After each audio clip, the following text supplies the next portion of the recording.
κάνουμε διαλυματάκι, γιατί ο χρόνος μας είναι πολύ περιορισμένος.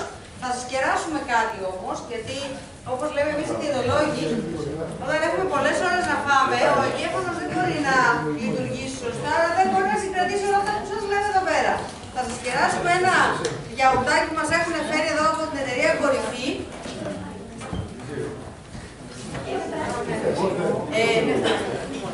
Από την εταιρεία Κορυφή. Έξω υπάρχει και μαρμελάδα και γλυκό που έχουν κάνει τα παιδιά οι τεχνολόγοι τροφίμων και τα έχουν φέρει εδώ, οπότε μπορεί να δοκιμάσετε και από εκείνο φεύγοντας. Θα δείτε τι ακριβώς γίνεται. Δεν βάζουμε στο γιαούρτι γιατί είναι με μπισκότο, με ροδάκινο και με φράουλα. Εντάξει. Έχει το συντονιστής, ο Παγγελοκύριος Θοδωρής. Σπουδαστής του Τμήματος Τεχνολογίας των Τροφίμων στο ΔΕΛΤΑ εξάμηνο. Καλησπέρα για από μένα. Θα ήθελα να καλέσω τον κύριο Ζαφυριάδη, που θα είναι ο πρόεδρος της Τράπεζας του Κοινού Μέρους και ο πρώτος ομιλητής.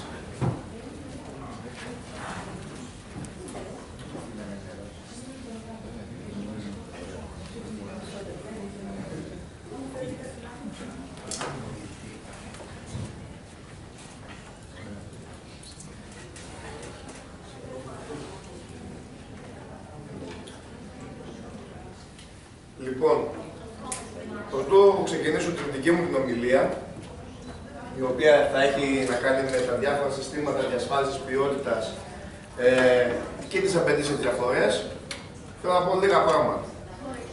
Πρώτα απ' όλα να συστηθώ. Είμαι κτηνίατρος τεχνολόγος τροφίμων, με μάστερ στην υγιεινή και την ασφάλεια των τροφίμων. Έχω τριπλή ιδιότητα, εμφανίζομαι με τριπλή ιδιότητα σήμερα, εκτός ότι έχουμε μια εταιρεία, την Εστία Λαμπίκη, που ασχολείται με συστήματα ποιότητας και με εκπαίδευση προσωπικού επιχειρήσεων τροφίμων. Είμαι και εκπαιδευτής στα ΙΕΚ της Κατερίνης και παράλληλα είμαι και πρόεδρος της Επιστημονικής Επιτροπής Πανελλήνιας Ένωσης Τεχνολόγων Τροφίμων, που σας μίλησαν ήδη προηγουμένως. Εγώ σε αυτή την ιστορία, σε αυτό το συμπόσιο, είχα έρθει σαν ομιλητής στην αρχή. Βέβαια, επειδή η Κική Γούτα είναι και συνάδελφος και πολύ καλή φίλη, ενεπλάκη πιο ενεργά στο σχεδιασμό του συμποσίου, έβαλα και εγώ ένα λιθαράκι στο να πραγματοποιηθεί. Και μπαίνω γρήγορα στο θέμα μας. Συστήματα διασφάλισης ποιότητας. Τι εννοούμε, τι σκέφτεται κάποιος όταν μιλάμε για ποιότητα. Οι περισσότεροι γύρω μας θα σκεφτούν τη τιμή. Το πρώτο πράγμα που σκέφτονται όταν μιλάμε για ποιότητα είναι η τιμή του προϊόντος. Γιατί τους συμφέρει να αγοράζουμε πιο φθηνά ένα προϊόν. Δεν σημαίνει το φθηνό είναι και καλό. Όπως δεν σημαίνει ότι και το ακριβό προϊόν αντίστοιχα είναι καλό. Πρέπει να τα βλέπουμε όλα συνδυαστικά. Όταν λέμε λοιπόν ποιότητα, σκεφτόμαστε επίσης ότι ένα τρόφιμο είναι υγιεινό, είναι ασφαλές. Δεν θα μας δημιουργήσει κάποια βλάβη στην υγεία. Ούτε και αυτό είναι μόνο. Είπαμε, δεν είναι μόνο η τιμή, δεν είναι μόνο το ότι θα είναι υγιεινό ή ασφαλές το τρόφιμό μας. Είναι και αυτό που λέμε τα οργανοληπτικά χαρακτηριστικά του τροφίμου. Αυτό που θα μας τραβήξει. Είτε μιλάμε για την εικόνα του, χρώμα, εμφάνιση, είτε μιλάμε για τη γεύση, τα αρώματα, είτε μιλάμε για την οσμή, είτε ακόμα για αυτό που λέμε το texture, το mouthfeel, τη δομαισθησία, επί το ελληνικό έπρεπε. Ένα σωρό συστήματα διασφάλισης ποιότητας. Δείτε εδώ τι γίνεται. Κάποια από αυτά είναι γενικευμένα πρότυπα. Ισχύουν δηλαδή σε παγκόσμιο επίπεδο. Κάποια είναι εταιρικά πρότυπα, δηλαδή τα έχουν δομήσει, τα έχουν κατασκευάσει οι ίδιες οι εταιρείες και τα επιβάλλουν στους προμηθευτές τους. Βλέπουμε, υπάρχει το ολλανδικό το πρότυπο, υπάρχει το IFS, υπάρχει της Nestlé, υπάρχει το σύστημα που έχουν τα McDonald's. Βλέπουμε δηλαδή τι γίνεται σε αυτή την περίπτωση. Αντίστοιχα και η επόμενη διαφάνεια. Λέει ακριβώς τα ίδια πράγματα. Έχουμε το σύστημα της Aldi. Κάποια στιγμή είχε ένα φεγγάρι, είχε περάσει Aldi από την Ελλάδα, κάθισε και για λίγο και έφυγε. Έχουμε το σύστημα της Kraft. Έχουμε της Friesland, το Berko. Είναι η διάδοχος κατάσταση της γνωστής Friesland που παράγει το γάλα του νουνούκι. Τώρα, έχουμε 4 ακρογωνιαίους λίθους. Έχουμε τους λιανοπολιτές, αυτοί δηλαδή οι οποίοι θα διαθέσουν τα τελικά προϊόντα στην αγορά. Έχουμε τους μεταποιητές, είναι αυτοί που θα πάρουν την πρώτη ύλη και θα της αλλάξουν τη μορφή. Είναι αυτοί που θα πάρουν για παράδειγμα το γάλα και θα το μετατρέψουν σε τυρί και σε γιαούρτι. Έχουμε τους φορείς πιστοποίησης. Φορείς πιστοποίησης είναι αυτοί που πιστοποιούν τα συστήματα διαχείρισης ασφάλειας τροφίμων, τα συστήματα ποιότητας γενικότερα, είτε τα ISO είτε τα υπόλοιπα. Και έχουμε και τους φορείς διαπίστευσης. Είναι άλλο πράγμα η διαπίστευση, άλλο πράγμα η πιστοποίηση. Διαπίστευση, για παράδειγμα, κάνει ο ΕΣΥΔ, ο οποίος ελέγχει, αξιολογεί και δίνει ένα συγκεκριμένο πιστοποιητικό στους φορείς πιστοποίησης, οι οποίοι στη συνέχεια ελέγχουν τους μεταποιητές, τους αξιολογούν με βάση τα πρότυπα που εφαρμόζουν και τους δίνουν ένα πιστοποιητικό. Και έτσι αυτοί οι μεταποιητές πάνε στους λιανοπολιτές. Όλοι λοιπόν αυτοί οι ακρογωνιαίοι λίθοι του συστήματός μας είναι κάτοχοι και εργότες προτύπων. Δείτε εδώ πώς δουλεύει το σύστημα. Χαμός. Χαμός. Ξεκινάμε από τα διεθνή φόρα διαπίστευσης. Έχουμε, για παράδειγμα, ο δικός μας, ο ΕΛΟΤ, ανήκει σε έναν ευρύτερο οργανισμό. Ανήκει στον οργανισμό ISO. Έρχεται λοιπόν ο ISO και πιστοποιεί ότι ο ΕΛΟΤ, ο Ελληνικός Οργανισμός Τυποποίησης, και αντίστοιχα ο ΕΣΥΔ μπορεί να εκδίδουν και να πιστοποιούν, αξιολογούν τα πρότυπα που έχει ο διεθνής οργανισμός ISO. ISO είναι τα αρχικά των λέξεων International Standardization Organization, δηλαδή Διεθνής Οργανισμός Προτύπων. Από εκεί και έπειτα έρχεται ο ΕΣΥΔ και αξιολογεί, διαπιστεύει τους φορείς πιστοποίησης. Αυτοί δηλαδή που θα πάνε στην επιχείρηση αύριο και θα ελέγξουν κατά πόσο η εταιρεία, ο μεταποιητής, ακολουθεί κάποιους συγκεκριμένους κανόνες με βάση το σύστημα ποιότητας που εφαρμόζει. Και φυσικά όλα αυτά καταλήγουν στους τελικούς αποδέκτες που είναι η παραγωγή προϊόντων τροφίμων. Ωραία. Έχουμε τα GFSI αναγνωρισμένα πρότυπα, τα οποία είναι το SQF 1000 και 2000. Έχουμε το IFS, για το οποίο θα μιλήσουμε, και το BRC, για το οποίο επίσης θα μιλήσουμε. Ένα σύστημα διαχείρισης ποιότητας είναι σχεδιασμένο κατά τέτοιο τρόπο ώστε να βοηθάει τις επιχειρήσεις που ασχολούνται με την παραγωγή των τροφίμων και όχι μόνο, γενικότερα με την παραγωγή διαφόρων προϊόντων, ώστε να ελέγχει τους κινδύνους, να ελέγχει την ασφάλεια των τροφίμων κατά μήκος της παραγωγικής αλυσίδας, προκειμένου να διασφαλίσουμε ότι το τρόφιμο το οποίο θα φτάσει στον τελικό καταναλωτή είναι ασφαλές τη στιγμή της κατανάλωσης. Χαρακτηριστικά του προτύπου είναι τα εξής. Πρώτα απ' όλα, το πρώτο πρότυπο για την ασφάλεια των τροφίμων σε παγκόσμιο επίπεδο είναι το ISO 22000. Εναρμονίζει όλα τα προϋπάρχοντα ιδιωτικά διεθνή πρότυπα. Να πούμε το εξής, μέχρι την εμφάνιση του ISO 22000 υπήρχαν τα διάφορα συστήματα HASP. Υπήρχε το ολλανδικό, το HASP, αυτό που ανέφερε προηγουμένως, το Dutch HASP. Υπήρχε το δανέζικο, το οποίο πήραν οι δικοί μας, το μεταφράσανε, το ψιλοβελτιώσανε από τον Ελληνικό Οργανισμό Τυποποίησης και φτιάξανε το ΕΛΟ 1416. Αλλά αυτά ήταν, να το πούμε διαφορετικά, πρότυπα που ίσχυαν σε κάθε κράτος. Αυτό που έκανε ο οργανισμός ISO ήταν πήρε, μάζεψε όλα αυτά τα πρότυπα, τα συγκέρασε, αφού τα μελέτησε και δημιούργησε το ISO 22000. Επίσης, χρησιμοποιεί τεκμηριωμένες αρχές συστημάτων διοίκησης. Είναι η βάση του 22000, είναι το ISO 9001. Είναι καθαρά ένα πρότυπο διοικητικό. Και χρησιμοποιεί επίσης κοινή μεθοδολογία για την κατανόηση του τι σημαίνει σύστημα διαχείρισης ασφάλειας τροφίμων. Το ISO 22000 απαιτεί έλεγχο των νομοθετικών απαιτήσεων, δηλαδή για να πάμε να εφαρμόσουμε ένα σύστημα διαχείρισης ασφάλειας τροφίμων, πρέπει να γνωρίζουμε ποιες είναι οι νομοθετικές απαιτήσεις στην ελληνική και κυρίως στην ενωσιακή νομοθεσία. Ολοκληρώνει την ορθή υγιεινή πρακτική και φυσικά δίνει τη δυνατότητα να υπάρχει και εσωτερική παρακολούθηση μέσω των εσωτερικών επιθεωρήσεων, αλλά και εξωτερική που μπορεί να είναι είτε επιθεώρηση δευτέρου μέρους, αυτοί που κάνουν οι πελάτες πλέον στις επιχειρήσεις των τροφίμων, είτε τρίτου μέρους που γίνεται από τους φορείς πιστοποίησης. Ποια είναι τα ωφέλη? Ξεπερνάει πολλούς από τους περιορισμούς που θέτουν οι παραδοσιακές προσεγγίσεις αναφορικά με τον έλεγχο της ασφάλειας των τροφίμων. Είναι ικανό να αναγνωρίζει σε λογικά επίπεδα όλους τους αναμενόμενους κινδύνους και είναι ικανό να διαχειρίζεται τις αλλαγές. Κάθε φορά που αναθεωρείται η νομοθεσία υπάρχει διαδικασία μέσα στα συστήματα αυτά όπου μιλάμε για ανασκόπηση της νομοθεσίας, που είναι ακριβώς αυτό το πράγμα. Κάθε τι καινούριο που βγαίνει σε επίπεδο Ευρωπαϊκής Ένωσης είτε σε επίπεδο Ελλάδος, έρχεται ο σύμβουλος, έρχεται ο υπεύθυνος ποιότητας της επιχείρησης και το ενσωματώνει στην ήδη υπάρχουσα νομοθεσία της επιχείρησης.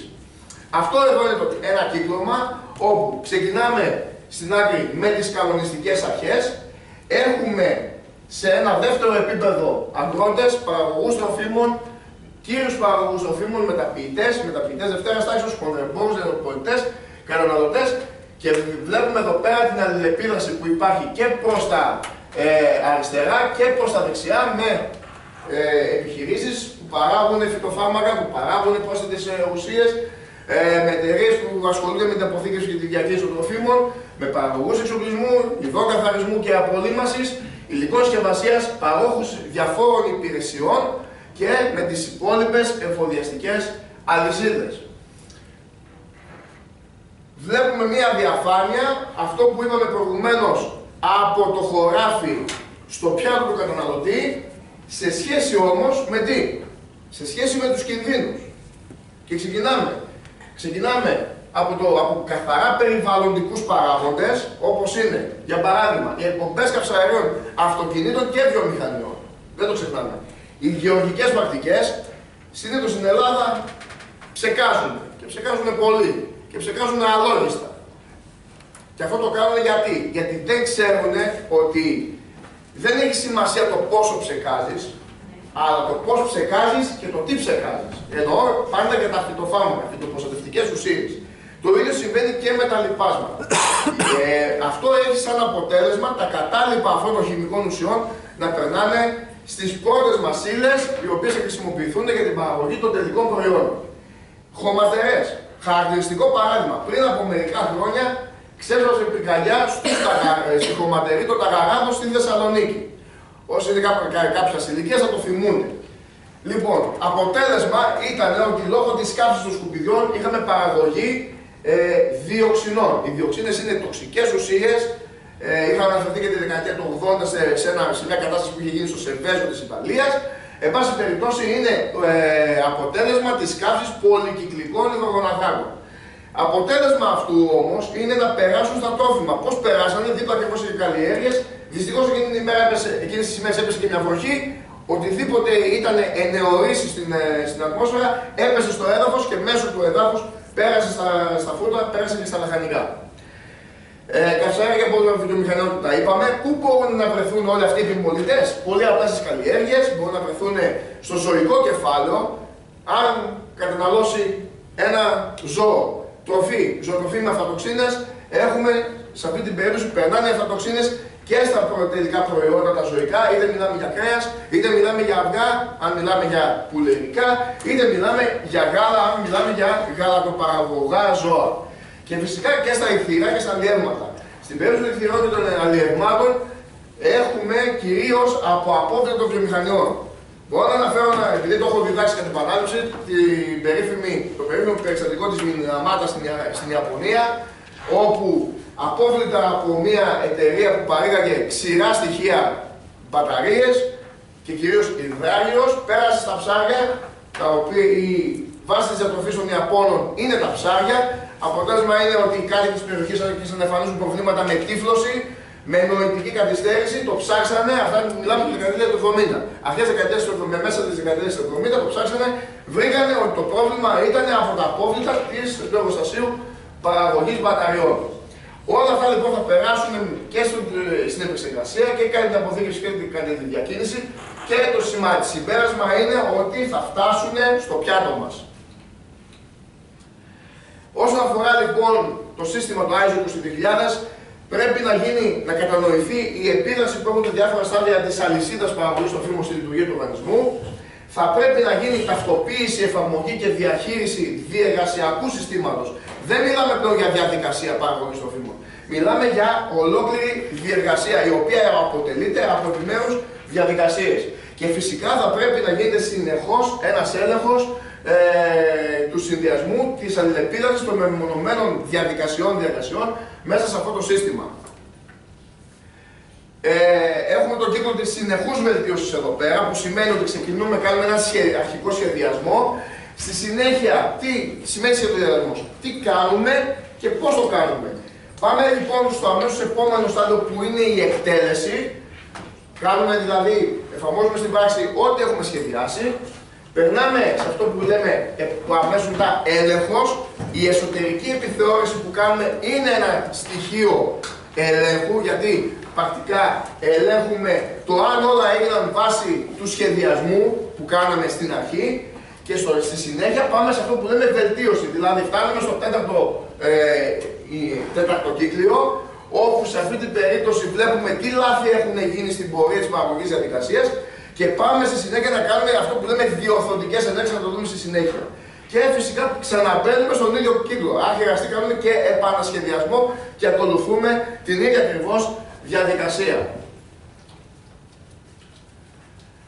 Είπαμε ότι είναι ένα διεργασιακό σύστημα το 22.000. Αυτό χρησιμοποιούμε σαν βάση για να κάνουμε στη συνέχεια τη σύγκριση με IFS και PRC και MFSC 22.000 που είναι μια παραλλαγή του 22.000 στο ISO. Είναι λοιπόν ένα διεργασιακό σύστημα. Εδώ πέρα με το I και το O ουσιαστικά είναι τα εισερχόμενα και τα εξερχόμενα, input-output αντίστοιχα στην αγγλική ορολογία. Έχουμε διαδικασίες διαχείρισης, έχουμε το σχεδιασμό προϊόντος, διεργασίας και έργου. Όλα αυτά πρέπει να γίνονται στην αρχή. Δηλαδή, δεν θα να σχεδιάσουμε ένα καινοτόμο προϊόν, όπως είπε προηγουμένως ο συνάδελφός μου, ο Σέριος, ο Τουχικιάν, ο οποίος μίλησε για συγκεκριμένα καινοτόμα προϊόντα. Ο σχεδιασμός ενός νέου προϊόντος που θα είναι και καινοτόμο προϋποθέτει και το σχεδιασμό αντίστοιχα της γραμμής παραγωγής. Άρα, το σχεδιασμό του έργου. Επίσης, προϋποθέτει και το πώς θα φτάσουμε σε αυτό το σημείο, δηλαδή το σχεδιασμό της διαδικασίας και μετά μπαίνουμε στην παραγωγική διαδικασία. Αφού λοιπόν γίνει αυτό, κάνουμε με μέτρηση, ανάλυση των αποτελεσμάτων της αξιολόγησης και των μετρήσεών μας. Πάμε σε βελτίωση και μπαίνουμε πάλι εδώ πέρα που λέγεται διαδικασίες πόρων. Ποιοι είναι οι πόροι? Εξοπλισμός, εγκαταστάσεις, ανθρώπινο δυναμικό, πρώτες ύλες. Είναι οι πόροι που έχει η επιχείρηση για να μπορέσει να παραγάγει ένα προϊόν. Ποια είναι τα ωφέλη που έχει ένα σύστημα διαχείρισης ασφαλείας τροφίμων? Τα είπαμε ήδη, τα είπαν και οι προηγούμενοι ομιλητές, τα είπε και ο Σταύρος στην τελευταία ομιλία, την προηγούμενη της δικής μου. Χαμηλότερο κόστος, μικρότερος κύκλος ζωής λόγω της αποτελεσματικής χρήσης των πόρων. Συντομεύουμε δηλαδή, το χρόνο παραγωγής και απόκρισης. Έχουμε βελτιωμένα σταθερά και προβλέψιμα αποτελέσματα. Πολύ σημαντικό σε μια παραγωγική διαδικασία είναι τα σκάρτα. Όσο μειώνουμε τα σκάρτα, τόσο αυξάνουμε τα έσοδα της επιχείρησης. Γιατί όταν παράγουμε σκάρτα προϊόντα, δηλαδή προϊόντα των οποίων η ποιότητά τους είναι υποδέστερη των ορίων που έχουμε θέσει εμείς με βάση το σχεδιασμό μας, έχουμε δαπάνη πόρων και σε ανθρώπινο δυναμικό, εργατοώρες, έχουμε και δαπάνη και σε υλικά τα οποία έχουμε αγοράσει προηγουμένως για να παραγάγουμε αυτά τα προϊόντα. Άρα έχουμε αυξημένο κόστος παραγωγής και φυσικά μειωμένα έσοδα από τη στιγμή που όλα αυτά τα προϊόντα που έχουμε παράγει είναι σκάρτα, θα πρέπει να τα πετάξουμε εφόσον δεν μπορούμε να τα διαχειριστούμε διαφορετικά. Και έχουμε και εστιασμένες και προωθημένες ευκαιρίες βελτίωσης. Έχουμε και εδώ ένα κύκλο, ο οποίος ξεκινάει από σχεδιασμό και την υλοποίηση ασφαλών προϊόντων. Πάμε στα αποκαταρκτικά στάδια όπου κάνουμε αυτό που λέμε την εισαγωγή της ανάλυσης κινδύνων. Προσωπικά δεν χρησιμοποιώ τον όρο ανάλυση κινδύνων. Πρέπει να μιλάμε για ανάλυση επικινδυνότητας. Είναι άλλο πράγμα ο κίνδυνος που είναι κάτι χειροπιαστό, είτε είναι ξένο σώμα, είτε είναι μικρόβιο, είτε είναι κάποιος χημικός παράγοντας. Και είναι άλλο πράγμα η επικινδυνότητα που ουσιαστικά είναι η πιθανότητα να εμφανιστεί ο κίνδυνος αυτός, φυσικός, χημικός ή βιολογικός, σε κάποιο στάδιο της παραγωγικής μας διαδικασίας. Αμέσως μετά που προχωράμε σε αυτό που λέει εδώ πέρα ανάλυση κινδύνων, ανάλυση επικινδυνότητας, πείτε το όπως θέλετε. Επαλήθευση των μέτρων, έχουμε θέσει φυσικά όρια με βάση την νομοθεσία πολλές φορές ή με βάση τις δικές μας τις απαιτήσεις. Κάνουμε επαλήθευση των μέτρων ελέγχου. εγκαταστήσουμε το πλάνο HASP, το σχέδιο τη μελέτη HASP, τα λειτουργικά προαπαιτούμενα, εφαρμόζουμε, παρακολουθούμε, προχωράμε σε διορθωτικές ενέργειες, επικυρώνουμε την όλη διεργασία. Εάν έχουμε σφάλματα, μπαίνουμε στη διαδικασία να τα διορθώσουμε και φυσικά, εάν απαιτείται πλήρης αλλαγή της διεργασίας, μπαίνουμε ξανά στο σχεδιασμό και στην υλοποίηση ασφαλών προϊόντων. Βλέπουμε ότι είναι αυτό που λέμε ένας κύκλος. Το ISO 22000 αποτελείται από κάποια τμήματα. Το τμήμα 4 έχει να κάνει με τις γενικές απαιτήσεις. Μιλάμε για το πρότυπο πάντα. Το πρότυπο είναι, να φανταστείτε, σαν ένα μπλοκ σημειώσεων. Είναι ένας οδικός χάρτης που δίνει τη δυνατότητα σε οποιαδήποτε επιχείρηση πάει να το εφαρμόσει, να στήσει κάποιες διαδικασίες και κάποιες διεργασίες ώστε να μπορεί να παράγει ασφαλή και υγιεινά τρόφιμα. Ξεκινάει λοιπόν το τμήμα 4 με τις γενικές απαιτήσεις. Στο τμήμα 5 έχουμε την ευθύνη της διοίκησης, δηλαδή αυτό που λέμε το προήμιο, θα το λέμε διαφορετικά, του συντάγματος, ένα σύστημα ποιότητας μιας επιχείρησης είναι να υπάρχει η αποδοχή από τη διοίκηση ότι θα συμβάλλει τα μέγιστα και με πόρους και με κεφάλαια και με οποιοδήποτε άλλο δόκιμο τρόπο στην παραγωγή υγιεινών και ασφαλών τροφίμων. Έχουμε στη συνέχεια το τμήμα 6 που είναι η διαχείριση των πόρων, δηλαδή πώς χρησιμοποιούμε τους πόρους, ανθρώπινο δυναμικό, εγκαταστάσεις, εξοπλισμό, κεφάλαιο, χρήμα, προκειμένου να επιτύχουμε τους στόχους μας που είναι η παραγωγή υγιεινών και ασφαλών τροφίμων. Στο τμήμα 7, που είναι και αυτό που μας ενδιαφέρει, έχουμε το σχεδιασμό και την υλοποίησή τους. Στο τμήμα 8 έχουμε φυσικά την επαλήθευση, επικύρωση και βελτίωση του συστήματος διαχείρισης ασφάλειας τροφίμων. Όσον αφορά τα τμήματα που εισάγει το ISO 22000, γενικά το ISO 22000 μπήκε κάπως καθυστερημένα στη ζωή μας. Έπρεπε να μπουν πρώτα τα ιδιωτικά πρότυπα τύπου BRC και IFS προκειμένου να εξελιχθούν τα πρότυπα τα κατά χώρα, αυτά που είπα, όπως είπαμε το 1416 σε ISO 22000. Ωστόσο, εισάγει κάποιες καινούργιες έννοιες όπως είναι τα προαπαιτούμενα προγράμματα. Υπάρχει διαφορά ανάμεσα στα προαπαιτούμενα προγράμματα και στα λειτουργικά προαπαιτούμενα προγράμματα. Να φεύγει προηγουμένως από το Σταύρο, εγώ το πω κάπως διαφορετικά. Προαπαιτούμενο πρόγραμμα είναι ο καθαρισμός και η απολύμαση. Γιατί? Αν δεν έχεις καθαρίσει το χώρο σου, αν δεν καθαρίζεις τα σκεύη σου, αν δεν καθαρίζεις τις επιφάνειες κοπής, τους πάγκους εργασίας, εάν το ίδιο το προσωπικό δεν εφαρμόζει τους κανόνες της ατομικής υγιεινής, πώς θα πας να παραγράσεις ασφαλή τρόφιμα? Άρα λοιπόν ο καθαρισμός και η απολύμαση, όπως και η αφεντόμως ημιοκτονία, ανοίγει στα προαπαιτούμενα προγράμματα. Στα λειτουργικά προαπαιτούμενα προγράμματα είναι αυτό που ανέφερε προηγουμένως ο Σταύρος όσον αφορά το ψωμί, που είπε ποιο πράγμα, ότι ο PRP1 είναι το ψήσιμο. Δεν θα δώσει στην κατανάλωση ψωμί αν δεν το έχει ψήσει, αλλά αυτό για να το δώσει στην κατανάλωση πρέπει να υπάρχουν κάποιες συγκεκριμένες προδιαγραφές. Δηλαδή, θερμοκρασία να πιάσει καταλάχιστον τους 180-190 βαθμούς Κελσίου για κάποια ώρα, για περίπου μισή ώρα, 3 τέταρτα. Είναι ο ελάχιστος χρόνος προκειμένου να έχουμε θερμοκρασίες παστερίωσης στο κέντρο, στο γεωμετρικό κέντρο του ψωμιού.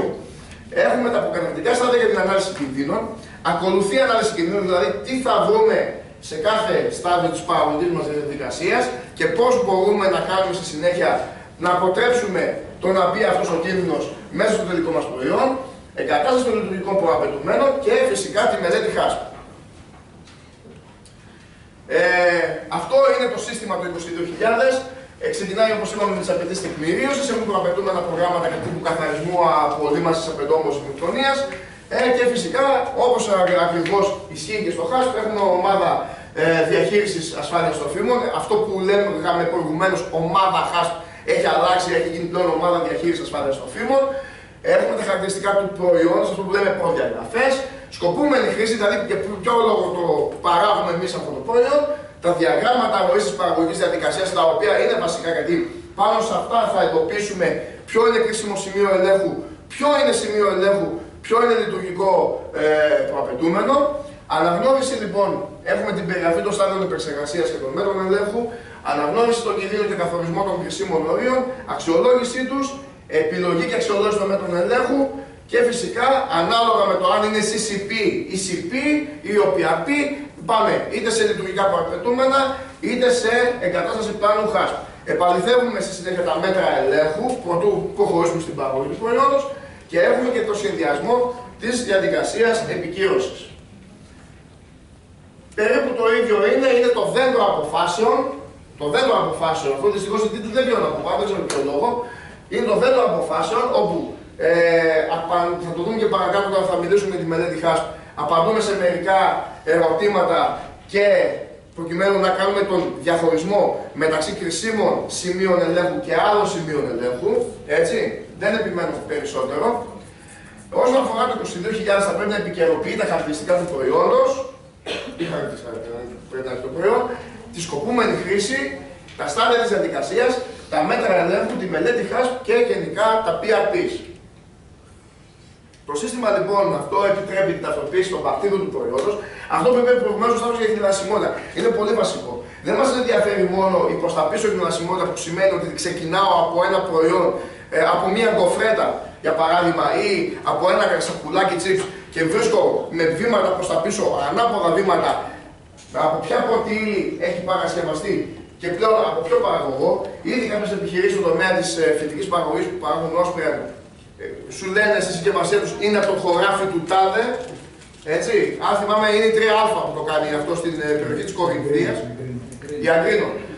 Και στην περιοχή της Θεσσαλονίκης και στην Κορινθία έχει εφαρμόσει ένα τέτοιο σύστημα χνηλασιμότητας που με ανάποδα βήματα σε οδηγεί και στο χωράφι του παραγωγού. Αλλά πρέπει να γνωρίζουμε και πού πήγαν αυτά τα προϊόντα που παρακάταμε και είναι μη ασφαλή, είναι μη σύμμορφα τα προϊόντα. Πρέπει να γνωρίζουμε δηλαδή το σημείο πώλησης. Και αν μη τι άλλο, σε ορισμένες περιπτώσεις να γνωρίζουμε και τον τελικό καταναλωτή που μπορεί να είμαστε και εμείς οι ίδιοι. Και το σύστημα θα πρέπει να είναι ικανό να αναγνωρίζει τους εισερχόμενους προμηθευτές υλικό και την αρχική διαδρομή του προϊόντος. Ναι. Κάποιος δεν τις βγάζει. Δυστυχώς δεν ξέρω τι γίνεται. Το BRC προέρχεται από τα αρχικά των λέξεων British Retail Consortium. Τι σημαίνει British Retail Consortium?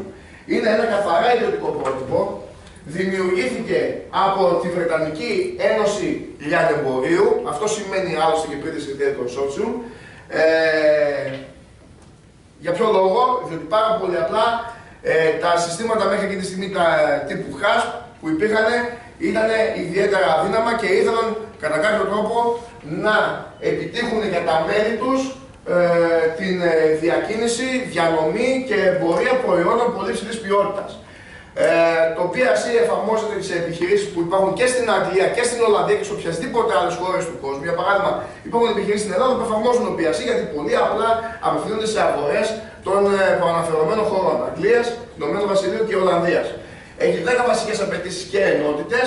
Είναι το HASP, είναι το σύστημα ποιότητας, είναι η εσωτερική επιθεώρηση, η διορθωτική ενέργεια και φυσικά είναι το σημαντικότερο από όλα, για να μην πούμε το ίμιση, είναι αυτό που λέμε η χνηλασιμότητα.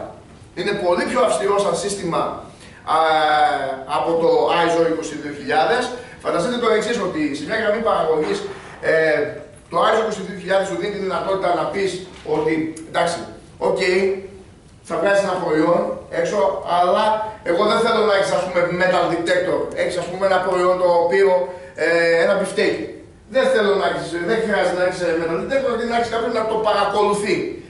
Το BRC επιβάλλει στην έξοδο της γραμμής παραγωγής να έχεις κάποιον ανιχνευτή. Ανάλογα με το είδος του φυσικού κινδύνου που θα έχεις. Θα έχεις μεταλλό, θα έχεις metal detector, που ουσιαστικά μιλάμε για ένα μαγνήτη, ανιχνεύει τα μεταλλικά ρινίσματα ή τα μεταλλικά αντικείμενα που μπορεί να βρεθούν κατά λάθος στο προϊόν και το πετάει έξω. Ή να έχεις μία κάμερα, ας πούμε, παχρωματική, ή να έχεις ένα ακτινογραφικό μηχάνημα, οτιδήποτε τέλος πάντων. Έτσι. Είναι απέτηση στο BRC. Έχουμε επίσης τα διαγράμματα ροής προϊόντος, απομόνωση και χωρισμό, good manufacturing practices, δηλαδή ορθές πρακτικές παρασκευής τροφίμων και υγιεινή, απαιτήσεις χειρισμού για ειδικά υλικά, έλεγχος λειτουργιών και φυσικά εκπαίδευση του προσωπικού της επιχείρησης. Όσον αφορά το BRC, αυτό που έχει μεγαλύτερη σημασία είναι η έκθεση αυτό που λέμε η αναφορά της επιθεώρησης και λιγότερο το πιστοποιητικό που δίνει.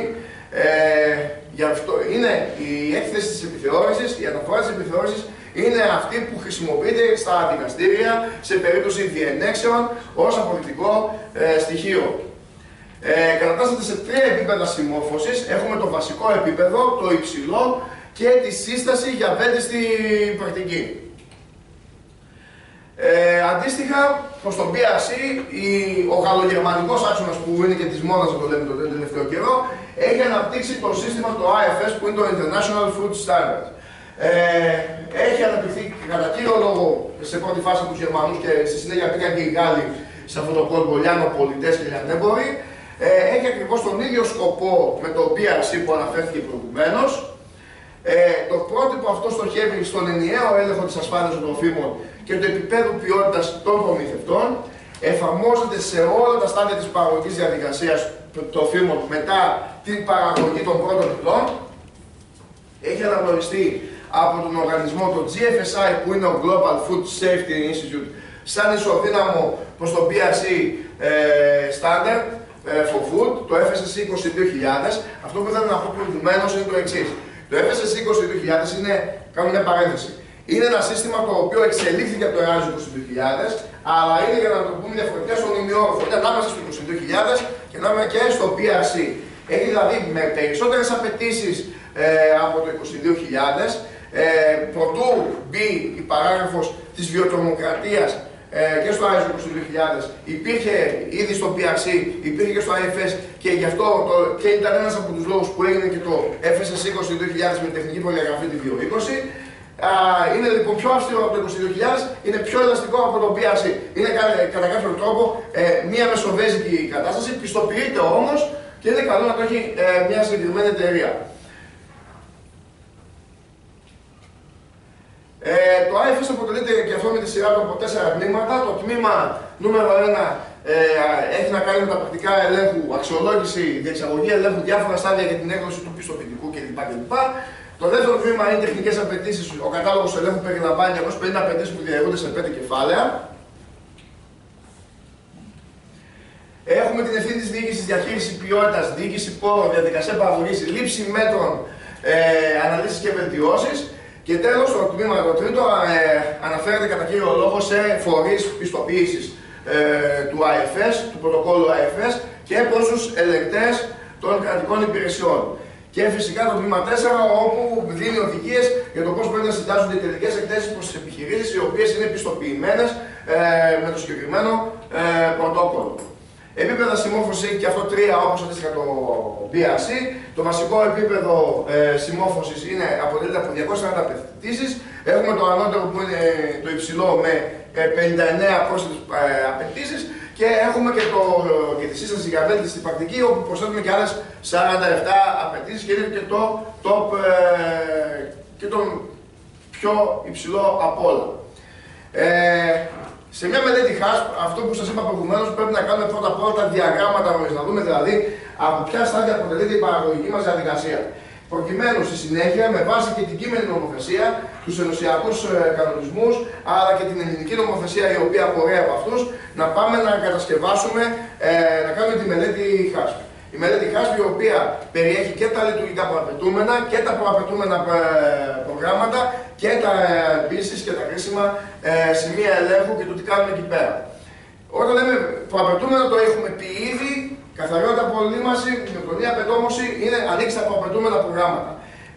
Δεν μπορείς να παραγάγεις ασφαλή και υγιεινά προϊόντα εάν το περιβάλλον εργασίας, το περιβάλλον που γίνεται η παραγωγή τους, δεν είναι υγιεινό, δεν είναι ασφαλές.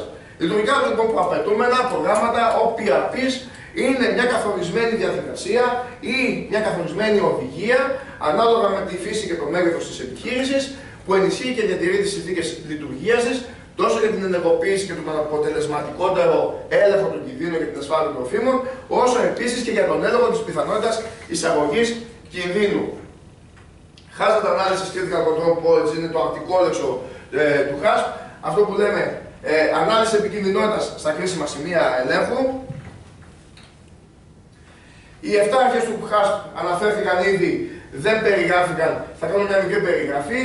Ανάλυση κινδύνων, προσδιορισμό των κρισίμων σημείων ελέγχου, το CCPs, Critical Control Points, καθορισμός κρισίμων ορίων στα κρίσιμα σημεία ελέγχου, ανάπτυξη προγραμμάτων παρακολούθησης, καθορισμός διορθωτικών ενεργειών, ανάπτυξη προγραμμάτων επαλήθευσης και τέλος ανάπτυξη προγραμμάτων καταγραφής και διατήρησης αρχείων.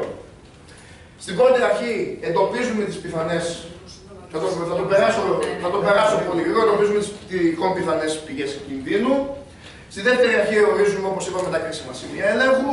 Στην τρίτη αρχή, με βάση την νομοθεσία, πάμε και θέτουμε τα κρίσιμα όρια. Είτε μιλάμε για μικροβιολογικούς κινδύνους, είτε μιλάμε για φυσικούς και χημικούς κινδύνους. Με βάση επίσης την τέταρτη αρχή, βάζουμε τα μέτρα παρακολούθησης και τις διαδικασίες παρακολούθησης. Στην πέμπτη αρχή, καθορίζουμε διορθωτικά μέτρα, δηλαδή τι κάνουμε σε περίπτωση που ένα προϊόν μας δεν είναι σύμμορφο, δεν ακολουθεί για παράδειγμα την ελληνική νομοθεσία. Θα θέσω ένα παράδειγμα. Τυρί το οποίο με βάση την παραγωγή του πρέπει να έχει μικρές τρύπες. Και λόγω ανώμαλης ζύμωσης, χωρίς να οφείλεται αυτό σε παθογόνα μικρόβια, δημιουργούνται τεράστιες τρύπες. Τι κάνουμε σε αυτή την περίπτωση, δεν μπορούμε να το δώσουμε ως έξι στην παραγωγή, μια τέτοια γραβιά, ένα φερρυπίν. Τι θα την κάνουμε, θα την τρίψουμε, θα την βάλουμε μέσα σε σακουλάκια και θα την πουλήσουμε μέσω του σούπερ μάρκετ. Η έκτη αρχή είναι η καθιέρωση διαδικασιών επαλήθευσης, όπως είπαμε, δηλαδή ότι το σύστημά μας τρέχει κανονικά. Η έβδομη αρχή είναι η καθιέρωση της τεκμηρίωσης με έγγραφα και φακέλους ανάλογα με τη φύση και το μέγεθος της επιχείρησης. Δεν πάμε να βάλουμε σε μια μικρή επιχείρηση που αποτελείται από 2 άτομα, 15 φακέλους και καμιά 20-30 έντυπα. Πρέπει να προσαρμόζουμε το σύστημά μας ανάλογα με τις ανάγκες και ανάλογα με τις δυνατότητες της επιχείρησης, χωρίς να παρεκκλίνουμε βέβαια από την νομοθεσία. Εδώ πέρα έχουμε ένα διάγραμμα, ένα δέντρο αποφάσεων, ανάλογα με τα ναι και όχι, με το συνδυασμό νη, όμικρον, βγαίνουν τα κρίσιμα σημεία ελέγχου και τα μη κρίσιμα σημεία ελέγχου. Από εκεί και έπειτα, αυτό ήταν ένα πολύ καλό διάγραμμα το οποίο το είχα από το μεταπτυχιακό μου, όπου στο εξωτερικό κάνουν το εξής απλό. Βάζουν σε μια στήλη τη σοβαρότητα εμφάνισης ενός κινδύνου. Το πόσο σοβαρός είναι ο κίνδυνος, το αξιολογούν από 1 μέχρι 5 και στον οριζόντιο άξονα την πιθανότητα. Δηλαδή το seriousness και το probability. Και ανάλογα με το κινόμενό μας, βγάζουν κάποιους αριθμούς, κάποια κινόμενα και ορίζουν τα κρίσιμα σημεία ελέγχου, τα σημεία ελέγχου ή τα σημεία της παραγωγικής διαδικασίας. Εγώ αυτά είχα να πω για να μην μακρηγορήσω. Στη συνέχεια πήρα τα συμπεράσματα, κατά κάποιο τρόπο εξαφανίστηκαν ως διαμαγείας από τις διαφάνειες.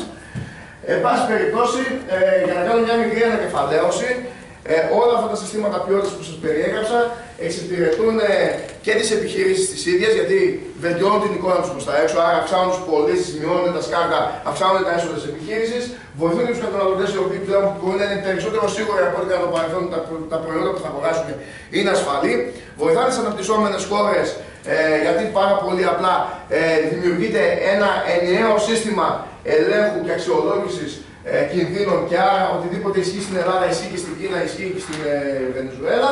Και φυσικά βοηθά και τις επίσημες αρχές ελέγχου γιατί ξέρουν τι να ψάξουν και πού να κοιτάξουν όταν θα πάνε σε μια επιχείρηση. Αυτά λοιπόν από μένα.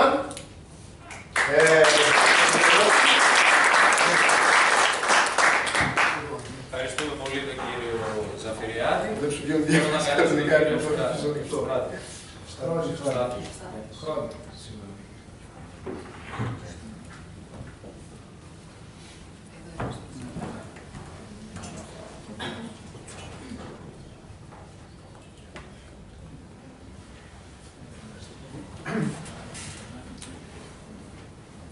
Να ευχαριστήσουμε το ηρωικό κλάσμα από το κοινό που κατάφερε να περιμένει τώρα. Έτσι, δεν μας πειράζει. Είναι ρεκόρ σε ένα αξιοσημείωτο αν σε μια ημερίδα ή σε ένα συνέδριο πετύχουμε τις χρονικές επιδιώξεις. Έτσι, δεν μας πειράζει όμως. Εκτιμώ ότι και εγώ δεν θα ξεφύγω από τον χρόνο που θα είχα στη διάθεσή μου. Θα δούμε ένα κομμάτι που ξεφεύγει λίγο από το τεχνολογικό. Έχουμε μια αντίληψη, έχουμε μια γνώση, αλλά να δούμε μερικές λεπτομέρειες για το τι είναι αυτά τα περιβόητα προϊόντα βιολογικής γεωργίας. Μία μικρή βέβαια σύσταση. Είμαι κτηνίατρος, ειδικευμένος στη μικροβιολογία και στην υγεία των φύμων. Για την ακρίβεια είμαι ένας στρατιωτικός κτηνίατρος που έρχομαι από τη στρατιωτική υπηρεσία και ασχολούμαι στον χώρο των τροφίμων από το 1996.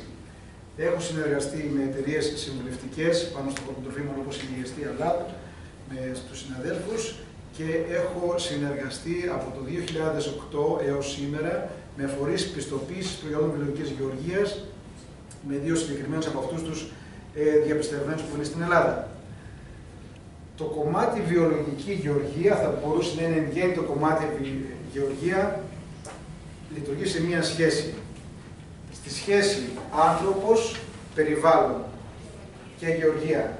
Για αυτή τη σχέση υπάρχει ένα όραμα ότι είναι μια αρμονική σχέση. Και υπάρχει και μια προσδοκία ότι μπορεί το περιβάλλον με τις γεωργικές πρακτικές που εφαρμόζουμε να μας υποστηρίζει τις βιωτικές ανάγκες σε βάθος χρόνου. Αυτό όμως δεν είναι διασφαλισμένο. Υπάρχει αύξηση του πληθυσμού της γης, να αντιλαμβανόμαστε, υπάρχει πίεση από την αγορά για κέρδος, υπάρχει μεταστροφή των καταναλωτικών συνηθιών, οπότε απαιτούμε πολύ περισσότερα, καταφεύγουμε μοιραία στην εντατική γεωργία, στη συμβατική γεωργία. Υπάρχει και άλλη μια συνιστόσα, η οποία είναι η απαξίωση των τιμών των προϊόντων, των συμβατικών γεωργικών προϊόντων, και εδώ βλέπουμε ένα παράδειγμα εξάντλησης των φυσικών πόρων που δεν μένει ούτε μία σπιθανή γης που να μην καλλιεργηθεί εδώ σε έναν οριζόνα στην Νοτιοανατολική Ασία. Βλέπουμε πρακτικές που υπάρχουν και στην κτηνοτροφία, στην εντατική κτηνοτροφία. Όταν πάμε να αγοράσουμε μπριζόλα λαιμό 2,99, έχει έρθει από αυτά εδώ τα ζώα, τα οποία η χειρομητέρα στα 2-3 χρόνια που θα ζήσει δεν θα μπορεί να κάνει ούτε 20 μοίρες δεξιά, ούτε 20 μοίρες αριστερά. Θα μπορεί μόνο να τρώει, να κάνει κακάκια και να ξαπλώνει όταν θα είναι να κοιμηθεί ή όταν θα είναι να τη θυλάσουν τα γουρουνάκια της. Έτσι. Στο κομμάτι της βιολογικής γεωργίας ενθαρρύνεται η προστασία της βιοποικιλότητας στο όλο αγροοικοσύστημα και στο κομμάτι που καλλιεργούμε, και γενικά προσπαθούμε στο κομμάτι της κτηνοτροφίας να εφαρμόζουμε πρακτικές που επιτρέπουν τη φυσιολογική δραστηριότητα των ζώων. Το ζητούμενο όμως, είτε αφορά τη βιολογική γεωργία είτε αφορά τη συμβατική γεωργία, είναι να εξασφαλίσουμε την αειφορία. Ότι μπορούν οι πόροι διαθέσιμοι σε εμάς, πόροι αγροτικοί ή περιβαλλοντικοί πόροι, συνέχεια να μας δίνουν για εμάς ένα όφελος που είναι η παροχή τροφών, να διασφαλίζεται η ισορροπία του οικοσυστήματος και φυσικά οι άνθρωποι να έχουν ένα καλό επίπεδο διατροφής που συμβάλλει και στην υγεία τους. Παρά το γεγονός ότι γνώρισε τεράστια ανάπτυξη η συμβατική γεωργία, κυρίως μετά τη δεκαετία του 50, η έννοια της βιολογικής γεωργίας είχε συλληφθεί, θα λέγαμε, ήδη από το 1924. Πιο σημαντικός σταθμός είναι το 1972, όπου ιδρύεται η Παγκόσμια Ομοσπονδία Οργανώσεων για την Οικολογική Γεωργία, International Federation for Organic Agricultural Movements, θα δούμε και πιο κάτω. Και βέβαια, να δούμε λίγο μόνο ότι το 1991 στην Ευρώπη τυποποιείται και βγαίνει ο πρώτος κανονισμός που αφορά στους κανόνες της βιολογικής παραγωγής, και βέβαια αργότερα στις ΗΠΑ το 2000 και στην Ιαπωνία. Έχουμε 3 ενότητες όπου θα δούμε τα χαρακτηριστικά της βιολογικής γεωργίας σαν πρακτική γεωργική, το κανονιστικό πλαίσιο που μας αφορά σαν ένα κορμός στην παρουσίαση, και μερικά στοιχεία για τα προϊόντα βιολογικής γεωργίας, τον καταναλωτή και το περιβάλλον. Λοιπόν, τι είναι η βιολογική γεωργία? Είναι ένα σύστημα το οποίο βασίζεται σε φυσικές διαδικασίες, όσο αφορά τις καλλιεργητικές πρακτικές ή τις κτηνοτροφικές πρακτικές, ενθαρρύνει την αμυψισπορά, που σημαίνει μια εναλλαγή των καλλιεργειών, ενθαρρύνει την ανακύκλωση των φυτικών και ζωικών υπολειμμάτων στο ίδιο αγροοικοσύστημα, αποφεύγει τη χρησιμοποίηση, και είναι καθορισμένο τι δύναται να χρησιμοποιηθεί, αποφεύγει λοιπόν τη χρησιμοποίηση χημικών συνθετικών λιπασμάτων και φυτοπροστατευτικών, και χρησιμοποιούνται εναλλακτικές κυρίως μέθοδοι αντιμετώπισης των εχθρών και των ασθενειών, είτε στα φυτά είτε στα ζώα. Ποια είναι η φιλοσοφία? Η φιλοσοφία είναι ότι από ένα υγιές έδαφος, από ένα προστατευμένο έδαφος και όχι ένα υποβαθμισμένο και επιβαρημένο με άπειρα ανόργανα λιπάσματα έδαφος, μπορούν να προκύψουν υγιή τρόφιμα που θα συμβάλλουν στο να έχουν οι άνθρωποι ένα καλύτερο επίπεδο υγείας, και εν γέννη σε αυτό το περιβάλλον να φτάσουμε να έχουμε κάποιους καλύτερους συσχετισμούς και να είμαστε μια πιο υγιής κοινωνία. Ποιοι είναι οι στόχοι? Ελαχιστοποίηση της διάβρωσης, προστασία του φυσικού περιβάλλοντος, ελαχιστοποίηση της ρύπανσης και διασφάλιση, διατήρηση, αναβάθμιση όπου μπορεί να γίνει, αλλά κυρίως διατήρηση της μακροχρόνιας γονιμότητας του εδάφους. Κρατήστε έναν όρκο που τον δείτε.